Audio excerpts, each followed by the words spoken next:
नमस्कार साथियों, जय हिंद, वंदे मातरम। एक बार फिर से आप सभी का बहुत बहुत स्वागत है आपके अपने YouTube चैनल एग्ज़ाम ट्रिकी में, जहां पर दोस्तों आज हम बात करेंगे आपके टीचिंग अप्रोचेस एंड स्ट्रेटजीज़ का, जो आपका डीएड आईडीडी का भैया पेपर नंबर 6 है उस पर। और यूनिट 1 जो थी उसको अपलोड कर दिया गया था। आप टेलीग्राम पर भी जा कर के उस वीडियो की लिंक प्राप्त कर सकते हैं, या भैया प्लेलिस्ट भी बना दी गई है, वहाँ पर भी आप उस वीडियो को देख सकते हैं। और जितनी भी यूनिट 1 से लेकर के यूनिट 5 तक की वीडियो होंगी, धीरे धीरे अपलोड होते होते प्लेलिस्ट में भी आपकी मिलती जाएंगी आपको धीरे धीरे। तो दोस्तों, जितने भी हमारे भाई बहन यहाँ पर जुड़े हुए हैं, सभी मित्रों तक एक बार वीडियो को शेयर कर दीजिएगा। वीडियो अच्छी लगे तो वीडियो को लाइक कर दीजिएगा, और चैनल पर पहली बार थे सब्सक्राइब करने के बाद में बेल आइकन में ऑल का ऑप्शन प्रेस कर लीजिएगा। ये जो आपकी यूनिट है वो आपकी कौन सी है, तो आप कहोगे सर यूनिट 2 पर हम इस वीडियो में बात करेंगे। यूनिट 1 अपलोड कर दी गई। टेलीग्राम ग्रुप का नाम है exam tricky for special education. Unit 2 के अंतर्गत आप लोगों को देखने को मिलेगा आपका आईईपी और IFSP, यानी कि इसको अगर हम कहेंगे तो व्यक्तिगत शैक्षणिक प्रोग्राम, और इसको अगर हम लोग कहेंगे तो इंडिविजुअलाइज्ड फैमिली सपोर्ट प्लान या फैमिली सपोर्ट प्रोग्राम भी कह सकते हैं। तो इनके बारे में हम लोग यहाँ पर चर्चा करेंगे यूनिट 2 के अंतर्गत। और ये दोनों भैया आपका 3 स्टार वाले क्वेश्चन हैं। ये भी आपके हमेशा पेपर में पूछे जाते हैं। और आईपी की तो आप लोगों ने फाइल भी बनाई होगी, तो वहाँ पर जब आप लोगों ने आईपी बनाई होगी तो सबसे पहले हम बात करते हैं इंडिविजुअलाइज्ड एजुकेशन प्रोग्राम की या व्यक्तिगत शैक्षणिक कार्यक्रम की। इसकी फुल फॉर्म भी याद कर लीजिएगा, आपके पेपर में पूछी जा सकती है।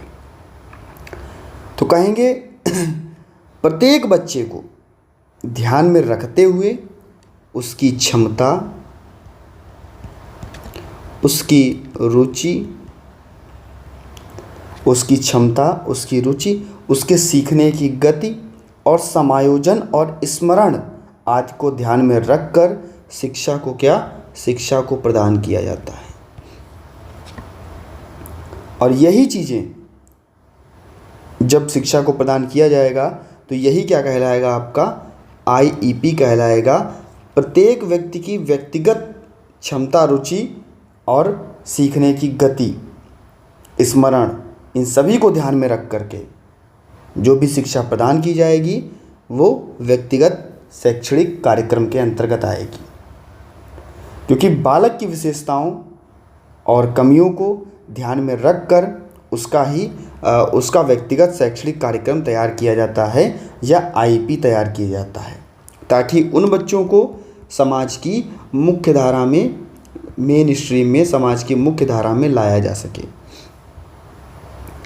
इसके लिए कह सकते हैं कि जो भी हमारे बौद्धिक अक्षम बच्चे हैं उनमें व्यक्तिगत विभिन्नताएं कुछ ज़्यादा ही देखने को मिलती हैं। सभी बच्चों में कह सकते हैं कि शिक्षा को बेहतर बनाना, उन बच्चों को उचित सेवाएं उपलब्ध कराना और शीघ्र सेवाओं के द्वारा समान रूप से अधिनियम और बौद्धिक अक्षमता, उचित एवं निःशुल्क सेवाएं जिनकी आवश्यकता होती है, तो किसके अंतर्गत कह सकते हैं, व्यक्तिगत शैक्षणिक कार्यक्रम के अंतर्गत हमें उन्हें तैयार करना है और उन्हें बेहतर बनाना है। इसके लिए व्यक्तिगत शैक्षणिक कार्यक्रम में दिव्यांग बच्चों के साथ साथ अभिभावकों को भी सिखाया जाएगा, उनके बारे में भी जाना जाएगा। जो भी शिक्षा के लिए सहायता प्रदान करना है उसकी भी बात की जाएगी। सामाजिक और आर्थिक स्तर को भी देखा जाएगा। भाषा क्या है, वहाँ की संस्कृति क्या है, इस पर भी बात होगी। बच्चे की रुचि क्या है, उसकी क्षमता क्या है, इस पर भी बात होगी। समस्या व्यवहार कहाँ पर है, इस पर भी बात होगी। तो अगर ये सारी चीज़ें देखने को मिलती हैं तो बच्चे का व्यक्तिगत शैक्षणिक कार्यक्रम बनाया जाता है। इसके अंतर्गत आईपी के अंतर्गत जो भी विवरण होंगे तो उसमें हम कह सकेंगे कि बच्चे के लिए शैक्षिक प्रदर्शन का वर्तमान स्तर जाना जाता है। क्या? बच्चे का वर्तमान स्तर क्या है, इसको जाना जाएगा। इसको जानने के बाद में, वर्तमान स्तर जानने के बाद में जो भी उद्देश्य हैं और वार्षिक लक्ष्य, उद्देश्य और वार्षिक लक्ष्य, इस पर बात की जाती है। उद्देश्य क्या हैं और वार्षिक लक्ष्य क्या हैं। बच्चे के लिए प्रदान की जाने वाली विशिष्ट शिक्षा सेवाएं, बच्चा किस हद तक नियमित शिक्षा कार्यक्रम में भाग लेने में सक्षम होगा, इस पर बात की जाएगी। इसके बाद में हम कह सकते हैं कि सेवाओं की शुरुआत और इसकी अवधि, कितने दिनों तक हमें बच्चे को सेवाएं देनी है, इसकी अवधि भी, इसकी तिथियों का भी निर्धारण किया जाएगा। और कम से कम वार्षिक लक्ष्य जो हैं उनका आधार बनाया जाए और ऐसे वार्षिक लक्ष्य बनाए जाएं जिससे कि बच्चा अपने उद्देश्यों को और अल्पकालीन लक्ष्यों को प्राप्त करते हुए आगे बढ़ सके। इसके लिए आईपी का उद्देश्य और ज़रूरत की बात करें। आईपी का उद्देश्य क्या होगा? आईपी का उद्देश्य क्या होगा? तो जब भी हम लोग आईपी के उद्देश्य की बात करेंगे तो कहेंगे कि बच्चों के सीखने की शैलियों को बेहतर बनाना, उनकी ज़रूरतों को बेहतर बनाना, उनकी ताकत, कमजोरी, सामाजिक संतुलन, व्यवहार, इन ज़रूरतों को, उनके लिए समायोजन को अनुमति देना और शिक्षकों के साथ साथ अभिभावक और पुनर्वास पेशेवर भी शैक्षिक आवश्यकताओं तक पहुंच को बेहतर बना सकते हैं। इसके लिए व्यक्तिगत ज़रूरतों को पूरा करना, यही आईपी का उद्देश्य कहा जाएगा। अगर बच्चा मानसिक मंदित है तो बच्चे की शिक्षा और प्रशिक्षण में उन्हें बेहतर बनाना। इसके लिए ताकत, क्षमता, कमजोरी, सामाजिक संतुलन, इसकी अनुमति देना और बच्चों की व्यक्तिगत विकास के लिए आवश्यक ज़रूरतों का समायोजन करना। माता पिता और पेशेवरों के साथ में निर्देशित कार्यक्रम, उनकी आवश्यकता, उन तक पहुंच को बनाना। अगर हम बात करें आईपी के कंपोनेंट्स या घटक क्या होते हैं, आईपी के घटक क्या हैं, तो सबसे पहले आईपी के घटक में सामान्य जानकारी, किसी भी बच्चे की सामान्य जानकारी, बच्चे के बारे में सामान्य जानकारी। उसके बाद में बच्चे का वर्तमान स्तर का आकलन, उसके बाद में जो लक्ष्य होंगे, लक्ष्य निर्धारित किए जाएंगे। 2 प्रकार के लक्ष्य, एक आपका लॉन्ग टर्म गोल, एक आपका शॉर्ट टर्म गोल, यानी कि एक लघुकालीन लक्ष्य और एक बड़ा लक्ष्य जो कि आपका 1 साल के अंतर्गत पूरा हो या 3 महीने के अंतर्गत पूरा हो। लघुकालीन लक्ष्य और दीर्घकालीन लक्ष्य, ये 2 प्रकार के आपके लक्ष्य बनाए जाएंगे, गोल्स लिए जाएंगे। उसके बाद में उद्देश्य जो भी प्राप्त करने होंगे, उनके तरीके क्या होंगे और सामग्री क्या होगी, इस पर बात की जाएगी। देन उसके बाद में बच्चे का क्या किया जाएगा, मूल्यांकन किया जाएगा। तो अगर आईपी के घटक पूछे तो आप इन घटकों को ही लिखिएगा। इसके बाद में जब बच्चे की जानकारी प्रदान की जाती है, घटकों में जब बच्चे की जानकारी प्रदान की जाती है तो बच्चे की पारिवारिक पृष्ठभूमि, बहन भाई के बारे में, सामाजिक और आर्थिक स्थिति के बारे में, प्रसव के पूर्ण का इतिहास क्या था, प्रसव के समय का इतिहास क्या था और बच्चे का विकासात्मक इतिहास क्या है, इस पर जानकारी प्रदान की जाती है।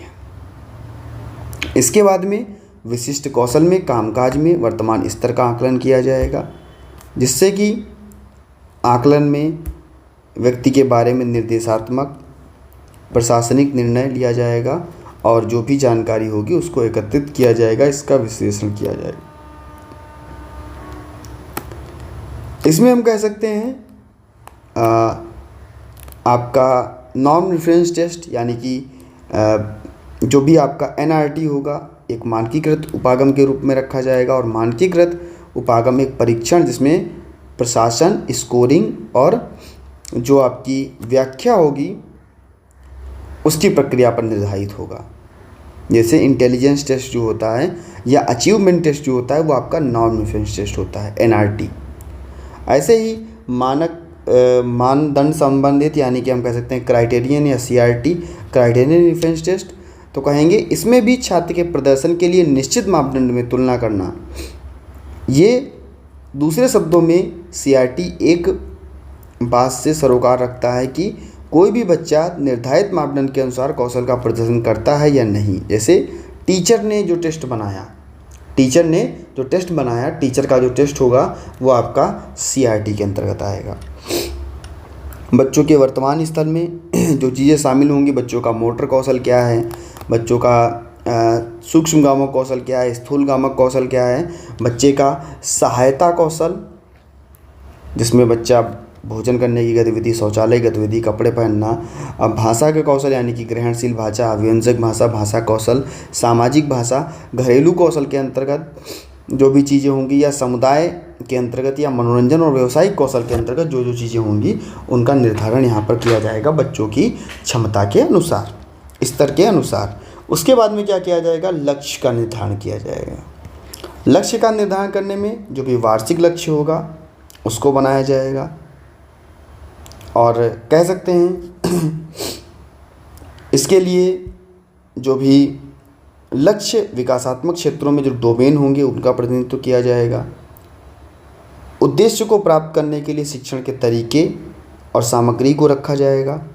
इसमें जो विधियां उपयोग में लाई जाएंगी, चाहे वो आपकी प्लेवे मेथड हो, मॉन्टेसरी हो या परियोजना विधि हो, तो इन सभी चीज़ों को लाया जाएगा आपके काम में। तो हम कह सकते हैं कि जो भी मूल्यांकन किया जाएगा, लास्ट में क्या किया जाएगा, मूल्यांकन किया जाएगा, तो शिक्षक किसी प्रकार का पक्षपात नहीं करेगा। उसमें जो भी मात्रात्मक और गुणात्मक जिस प्रकार का मूल्यांकन करना है उस प्रकार का मूल्यांकन किया जाएगा। एक लिखित रिपोर्ट और मौखिक रिपोर्ट, लिखित और मौखिक रिपोर्ट, इन दोनों रिपोर्टों को दिया जाएगा। ये आपका निरंतर मूल्यांकन चलता रहेगा और बच्चों के कार्यक्रम जो हैं उनमें योजनाएं बनती रहेंगी। अब हम बात करते हैं आपके IFSP की, जिसको हम लोग बोलते हैं इंडिविजुअलाइज्ड फैमिली सपोर्ट प्लान।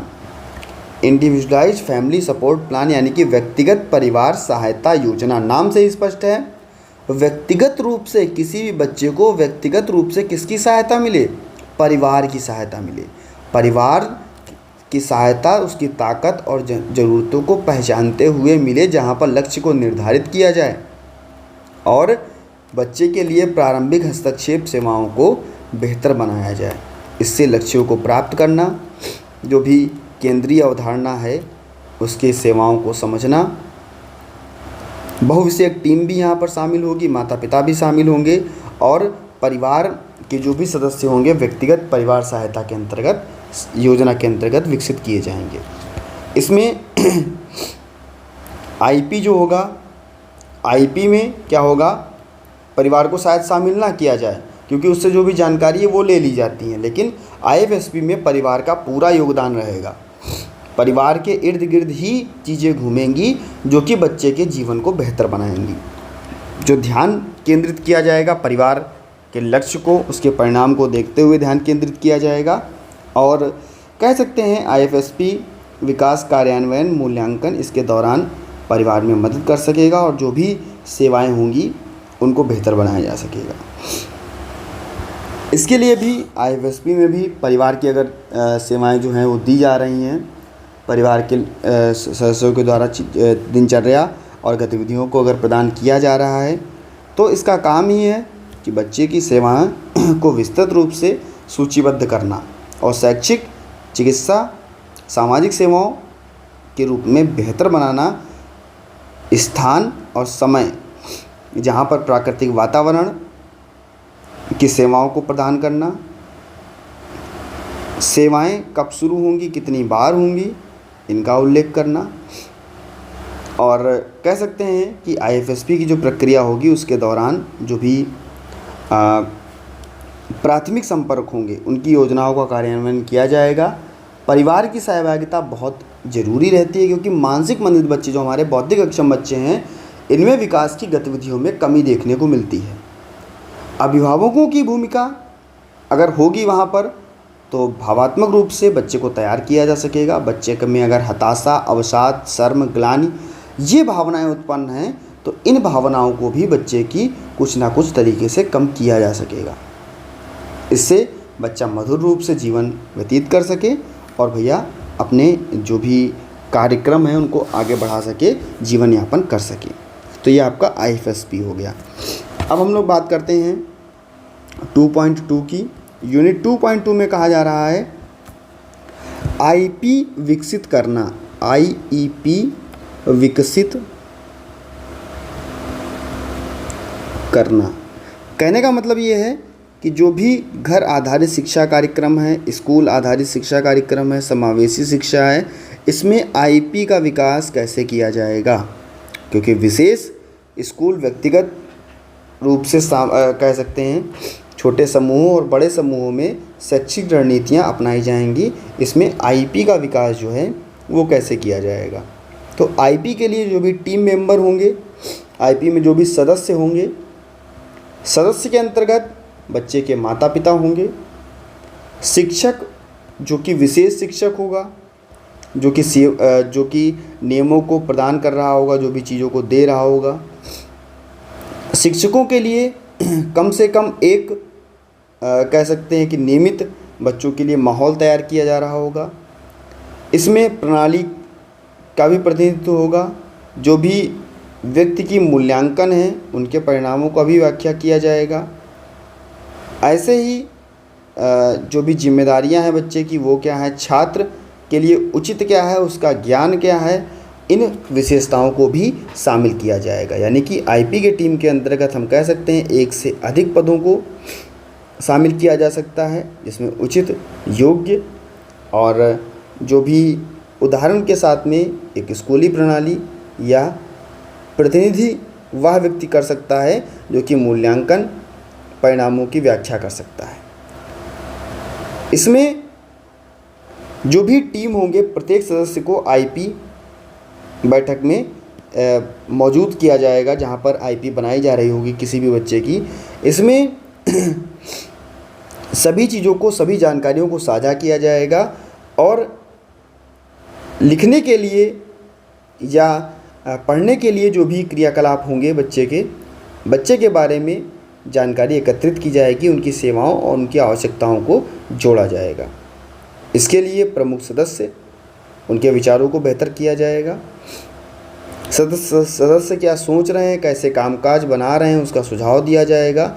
और IP में बैठक में शिक्षक महत्वपूर्ण भागीदारी निभाएगा, जहां पर नियमित शिक्षा माहौल में भाग लेना या नियमित शिक्षा सेवाओं में कम से कम IP का होना शामिल किया जाएगा।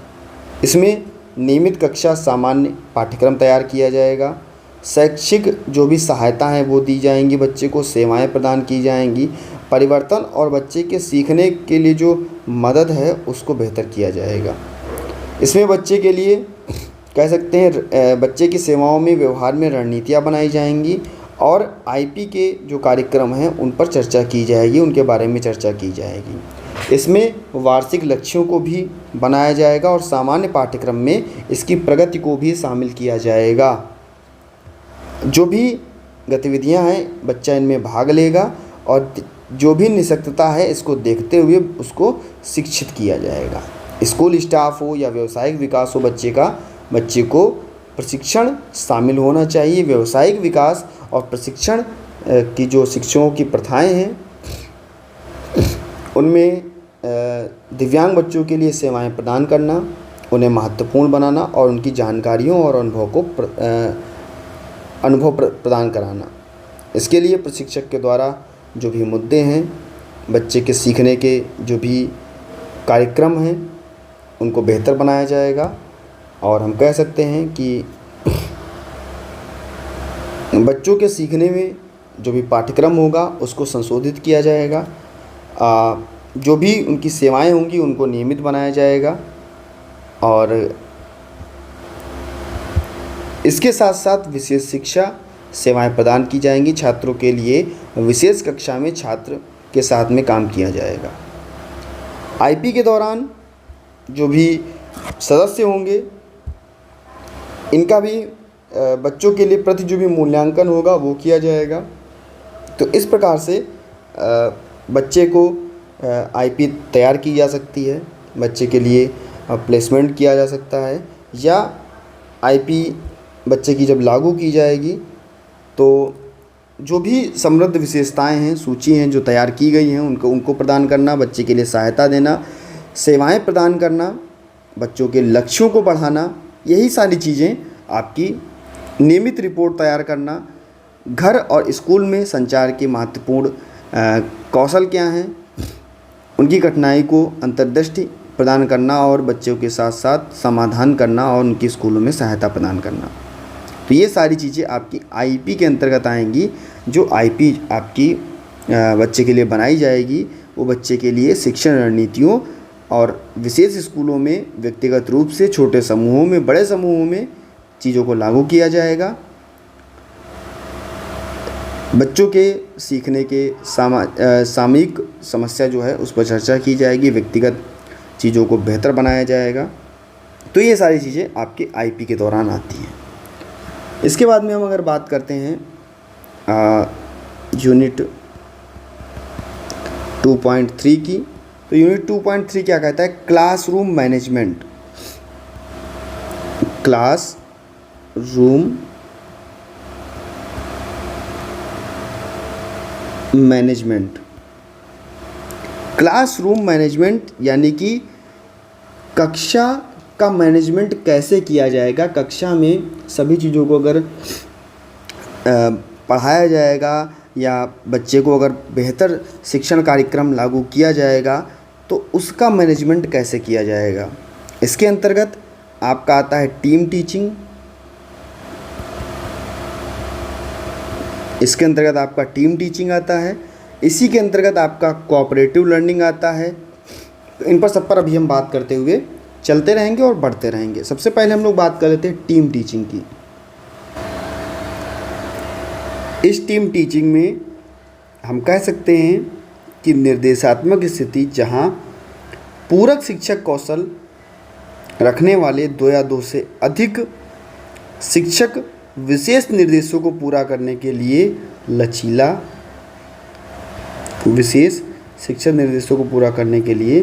लचीला शेड्यूल और सामूहिक तकनीक का उपयोग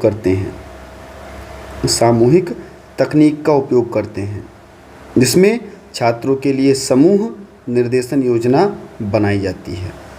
इसके लिए सामूहिक शिक्षण, सहकारी नियोजन की अवधारणा और इसका अनुभव जो है उसको शामिल किया जाता है। टीम टीचिंग में 1 से अधिक शिक्षकों का दिमाग जो होता है वो बेहतर माना जाता है। कहते हैं कि 1 से अधिक अगर शिक्षक दिमाग लगा रहे हैं, वहाँ पर 1 से अधिक शिक्षकों का दिमाग जहाँ पर लग रहा है तो उसको क्या बेहतर माना जाएगा। इसकी विशेषताओं के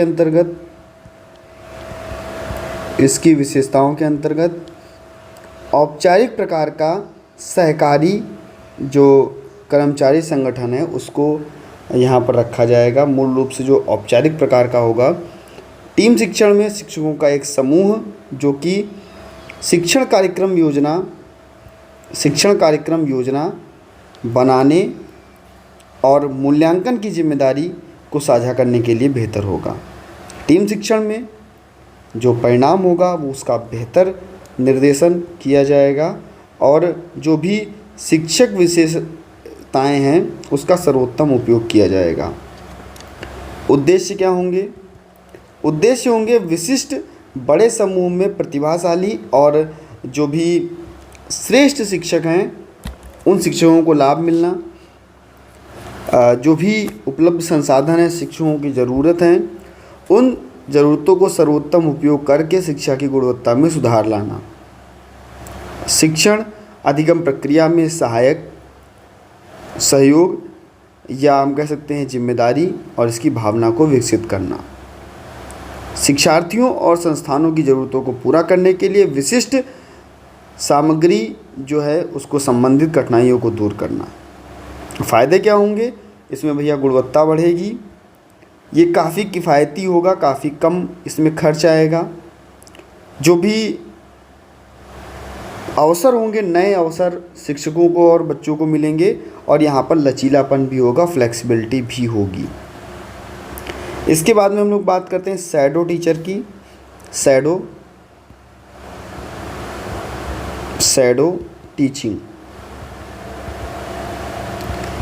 टीचिंग की बात करते हैं, छाया शिक्षण की बात करते हैं, तो कहेंगे यह छाया शिक्षण की भूमिका उस छात्र को समर्थित करेगा जिसे सीखने की प्रक्रिया में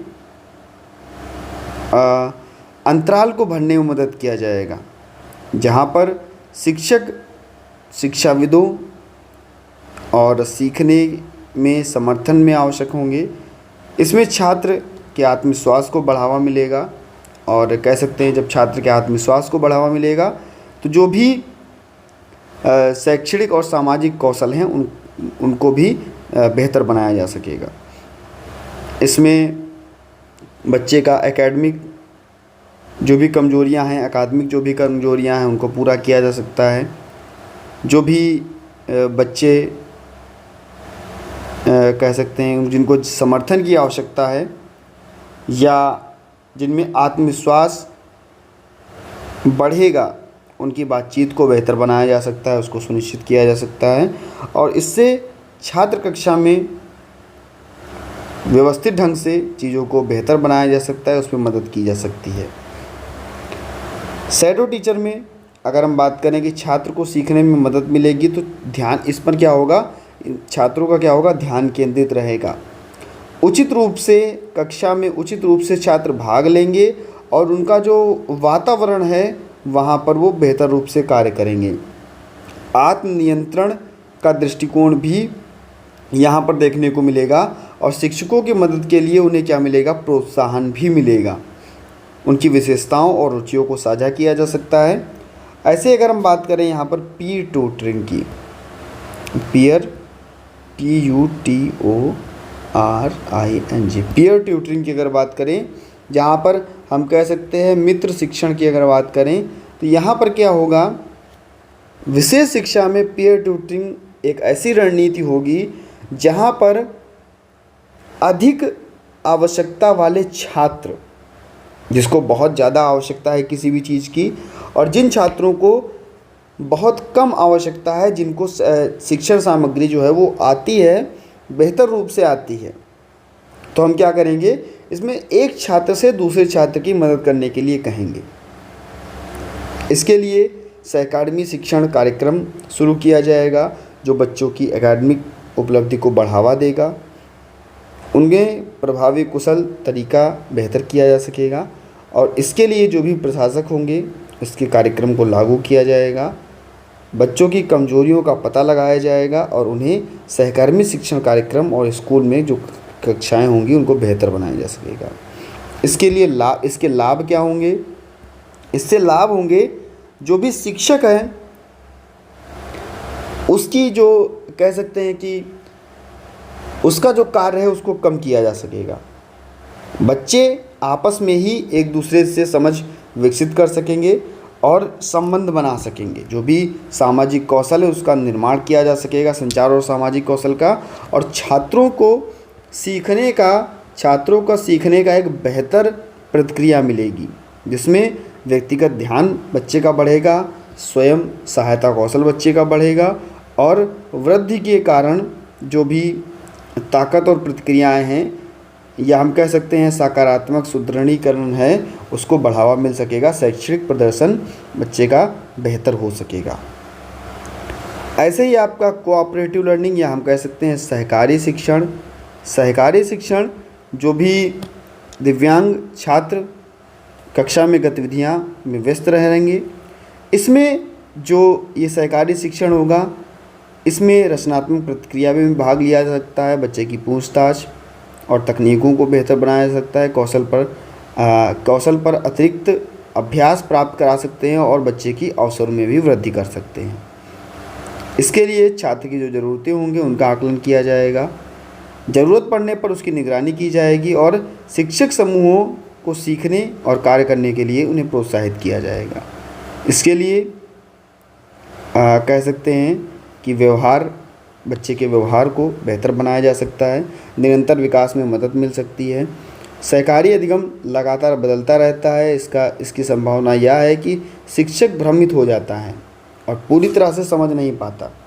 सहकारी शिक्षण में ऐसी गतिशील प्रथाएं होंगी जहां पर सक्रिय प्रशिक्षण पर निर्भर होगा और वहां पर छात्रों को उनके गलत प्रस्तुतिकरण के लिए हम उसका मूल्यांकन भी कर सकते हैं और ऐसी चिंताओं को बेहतर बनाएंगे जिससे कि मूल्यांकन की शक्ति उनको मिल सके और बेहतर उनका निर्माण हो सके। इसके बाद में एक आपकी फुल फॉर्म आती है, उसको भी याद कर लीजिएगा, PBIS, यानी कि पॉजिटिव बिहेवियरल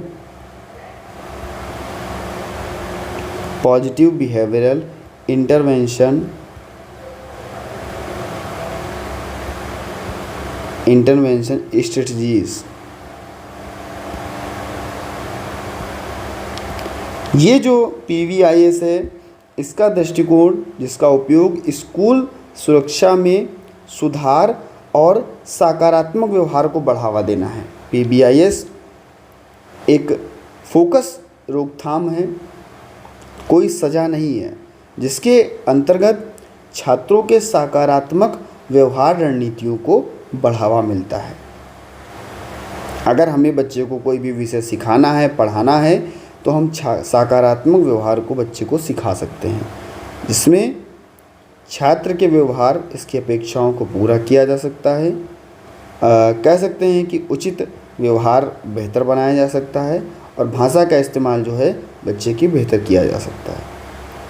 इसके अनुसार बेहतर छात्र व्यवहार को बढ़ाया जा सकता है।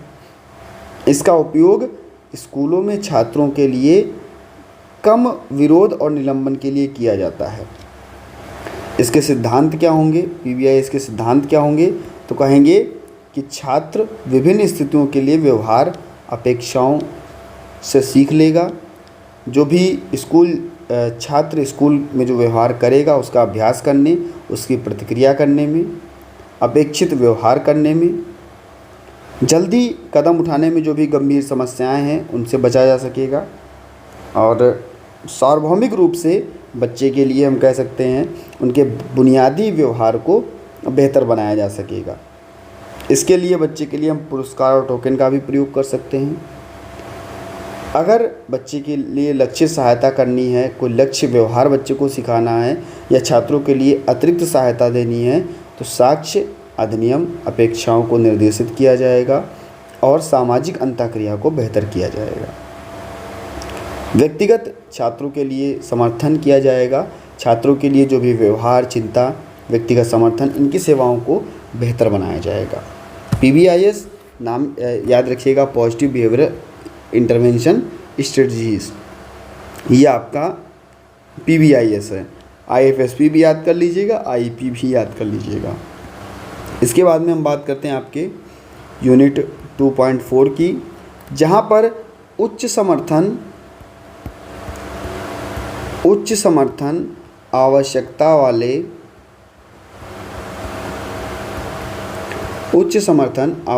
वाले व्यक्ति के लिए शिक्षण रणनीतियाँ, उच्च समर्थन आवश्यकता वाले जो बच्चे हैं या व्यक्ति हैं, इनके लिए शिक्षण रणनीतियाँ क्या बनाई जाएंगी। क्योंकि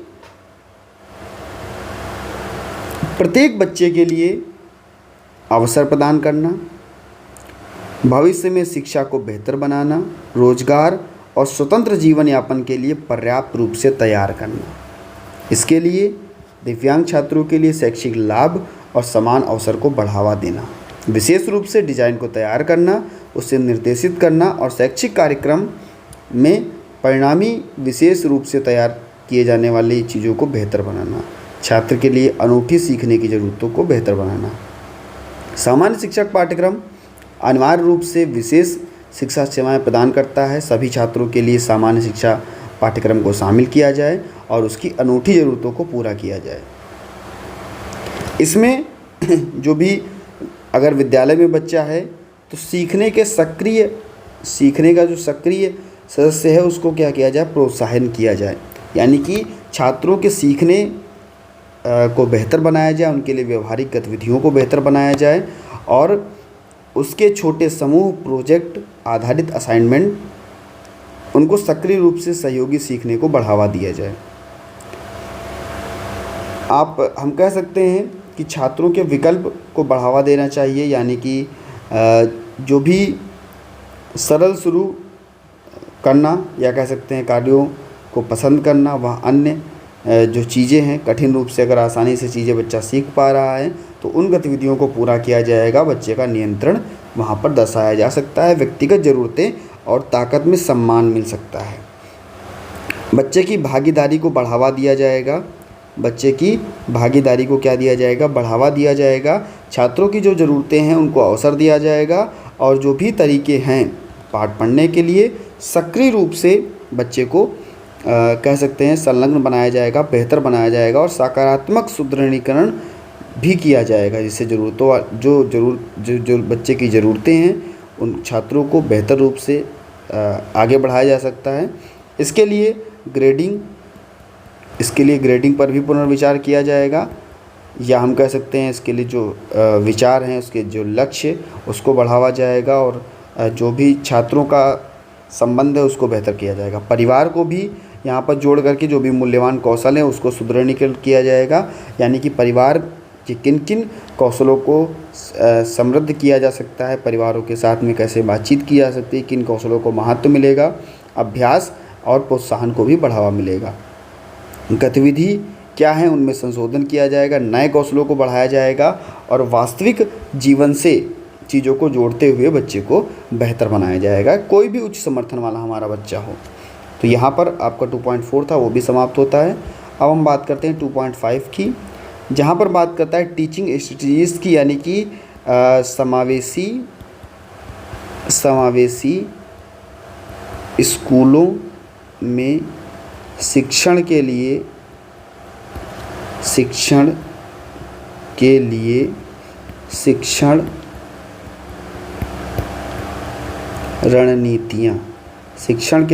रणनीतियाँ, सीखने का सार्वभौमिक डिज़ाइन, यानी कि बात हो रही है यूडीएल की।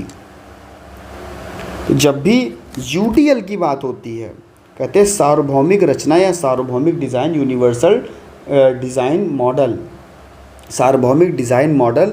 यूडीएल की जब बात होती है समावेशी विद्यालय में, तो हम कहते हैं विद्यालय का वातावरण में उन तत्वों की पहचान की जाती है जो बच्चों के लिए बाधक हों, बच्चों की उपयोगिता को जहाँ पर बाधा आ रही हो, उन चीज़ों को हम प्रबंधित करके उनके रखरखाव को प्रतिबंध लगा करके उन्हें सुधारा जा सके। उनके लिए जो भी योजना विकसित करनी है उन योजनाओं को विकसित करें, योजनाओं को जोड़ा जाए, प्राथमिकता को बेहतर किया जाए और विद्यालय के लिए जो भी सुलभ वातावरण है बच्चों के लिए, ऐसी टेक्नोलॉजी और बच्चे को सार्वजनिक शिक्षा के प्रति जो अधिकार हैं उन पर जोर दिया जाए। इसके लिए जो भी कह सकते हैं बच्चों की उपयोगिता है, या हम कह सकते हैं बाहरी कड़ियों में जब बच्चा विद्यालय में आ रहा है तो परिवहन की कड़ियाँ, आंगन जो भी आपका आगमन की कड़ियाँ हो, या हम कह सकते हैं प्रवेश द्वार हो, अतिरिक्त परिवहन हो, रास्ता खोजना हो, क्षैतिज परिवहन हो, या हम कह सकते हैं लिफ्ट वगैरह हुई, तो और सहायक शिक्षण कक्ष हो, खेल व्यायाम हो, जलपान गृह हो, विज्ञान प्रयोगशाला हो, कंप्यूटर कक्ष हो, पुस्तकालय हो। समावेशी विद्यालय में हम प्रत्येक बच्चे को यूनिवर्सल डिज़ाइन फॉर लर्निंग यानी कि यूनिवर्सल डिज़ाइन मॉडल के आधार पर उन्हें हम बेहतर बना सकते हैं। प्रत्येक बच्चे के लिए एक ऐसे यूनिवर्सल मॉडल का प्रयोग किया जाएगा जिससे कि उनकी रणनीतियाँ बेहतर बन सकें और उन्हें बेहतर रूप से सीखने के अवसर मिल सके, सभी बच्चे वहाँ पर सीखें। उसमें क्या होगा, बच्चे के लिए जो जुड़ाव होगा, बच्चे का जो जुड़ाव होगा वो हो सकेगा। यानी कि जो भी शिक्षक विभिन्न तकनीकों का उपयोग करके बच्चे को प्रोत्साहित करेगा और प्रोत्साहित करने के बाद में सीखने के जो प्रोत्साहन किया जाना है बच्चे को, वो भी व्यक्तिगत विभिन्नता को प्रभावित ढंग से उसकी कह सकते हैं कि